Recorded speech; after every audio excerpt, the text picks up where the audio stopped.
Ladies and gentlemen, can you welcome to me to the podium, virtually though, our very own Professor Damilola S. Olawuyi. You're welcome, sir. Thank you so much. Thank you very much. The president of the Women in Energy, Oil and Gas, the chair of the NIP, I want to respectfully thank you for the opportunity to be part of today's important and milestone event.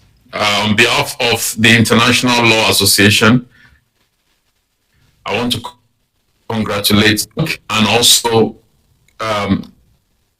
express our total to continue to support the World Decarbonization Day. Very proud of what the Women in Oil and Gas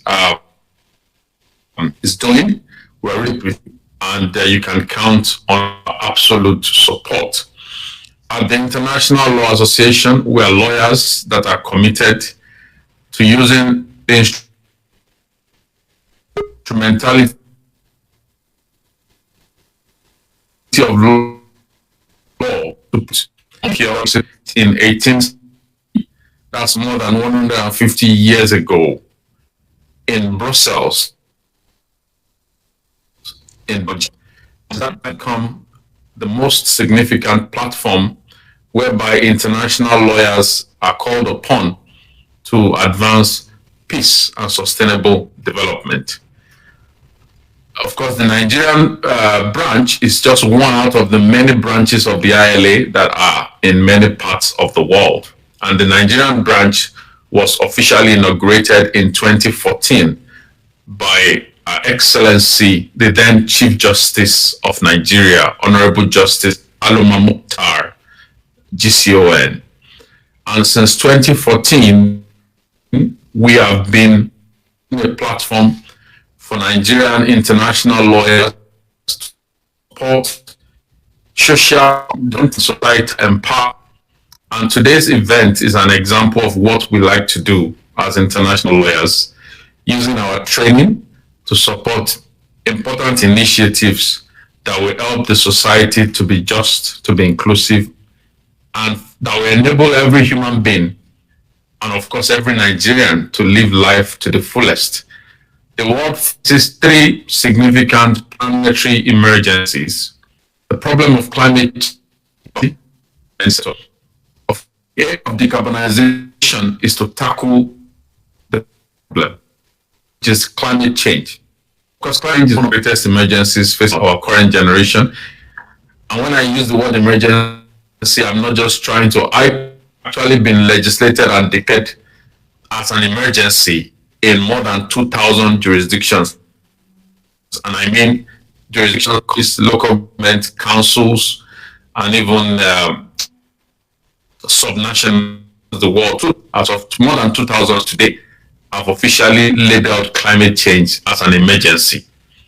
And when you're facing an emergency, you have to use all the tools available to fight it. And law has always been an important tool to combat emergency, whether you're talking about insecurity, instability, economic problems, and climate change. Law is an emergency tool. It is very useful to fight every emergency. Decarbonization, as has been said by previous speakers, will enable us to remove the possible change. In many parts of the world, climate change is not just an academic issue. It's a real life, it's a life and death issue. Whether you are talking about small islands like Tuvalu or other countries that are already disappearing because of the impact of climate change. Here in Africa, the problem of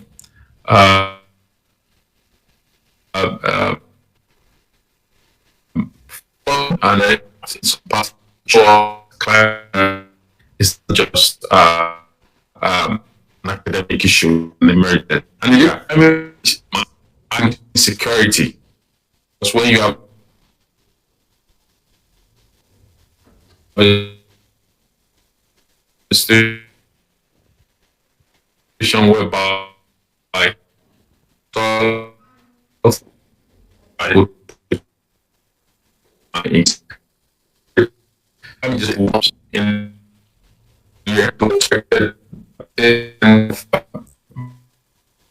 will elegantly, which will press out. It's also expected. Studies also show how climate change may worsen water scarcity. When you this water scarcity could lead to other problems. Who cannot get water to support their lives. So urbanization is something that we should take seriously and not just treat it as, oh, maybe the women in oil and gas are just trying to be fancy, or they're just trying to go with the tide. Rather, they are trying to, important thing is to help Nigeria fashion out its own response to this global emergency. Now, the urbanization has many. I've been talking about the environmental dimension. Urbanization is useful. Capitalization for the economy is tied to carbon. We have to really the economic method. So how can we then transition away from mostly bias oil gas, create just entrepreneurship? You now have other oil producing countries like Qatar, Saudi Arabia, UAE, rapidly taking the money from oil and gas to develop alternative sectors so that they can empower renewable. That is the economic dimension that we must address. And of course, there is the social dimension of decarbonization. Many have said categorically, including a recent BBC, it's a really club in many parts of the world. You go to the executive boardrooms, you find many men. And this is the problem not just in Africa, but across the world. And the problem now with decarbonization is that if you then have the same men making decarbonization policies and decisions, then there is a huge tendency to leave the important perspectives of women behind.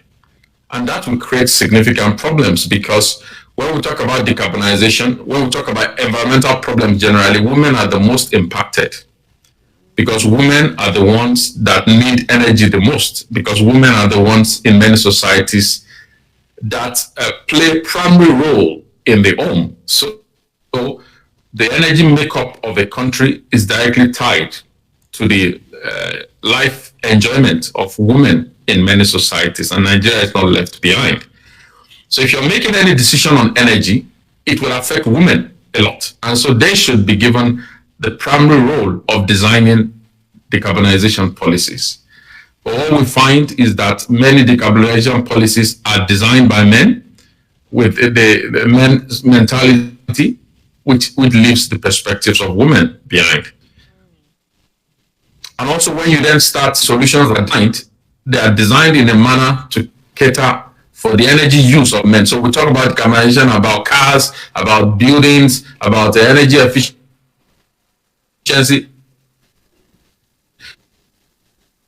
But most still have to do what they need to do, and anywhere else that they rely on it. So that we need to get everyone on board and on the table when making decarbonization policies. And that is why we say that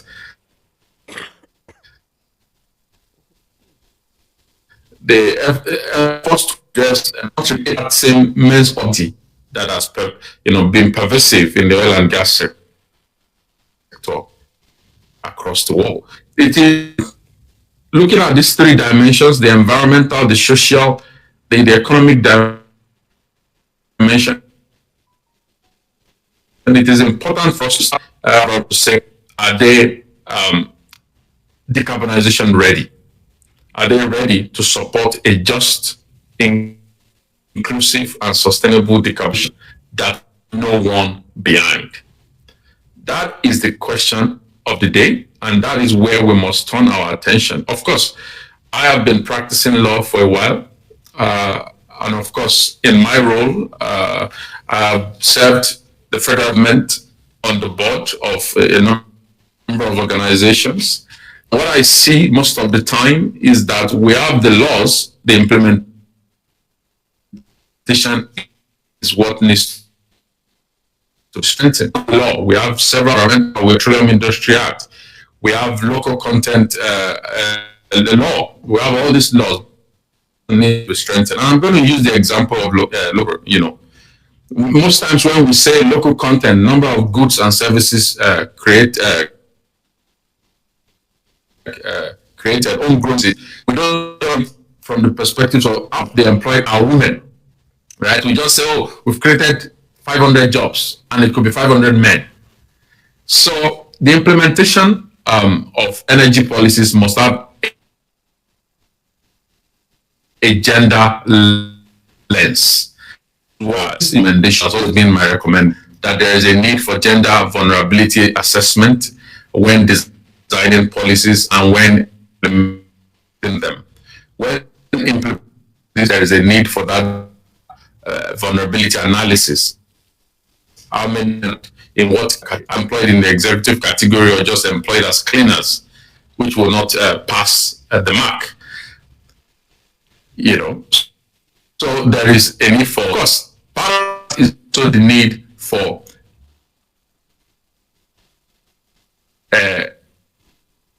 targeted education. In law, you must indeed create those tailored incentives to increase the opportunities to actively participate in the oil and gas sector. It's not enough to say, oh, but we gave everyone the chance to apply. We gave men and women the chance to apply, and only men applied. In law, equality is beyond just giving everyone the chance. Equality is trying to ensure, equity. It's trying to ensure that the vulnerable members of the society, those that are often marginalized, education, training, support, incentives to play active roles in the decarbonization debate. And so, to wrap up, it is quite clear that law will be very, very useful. So in this decarbonization agenda, we need those that will focus their research on these topics, on how to increase or improve gender outcomes, gender justice in the decarbonization debate. And I'm very confident that the women in energy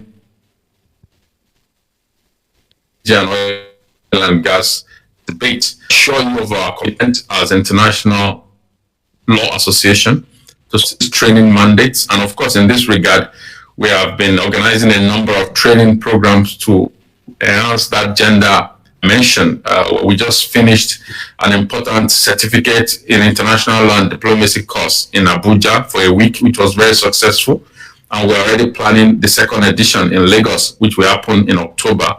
And of course, you can find more information on our website. Anyone that wants to play key role in this debate we're encouraging you to enroll for that course, obtain an advanced certificate in international, how you can be at the forefront of turning a problem to an opportunity. Because whenever there is a problem, it creates opportunities as well. How can you then turn decarbonization to an economic opportunity and a social opportunity? That's why we are here doing that. So, ladies and gentlemen, I thank you very much for your attention of the day. Happy Decarbonization Day from the ILA. Thank you.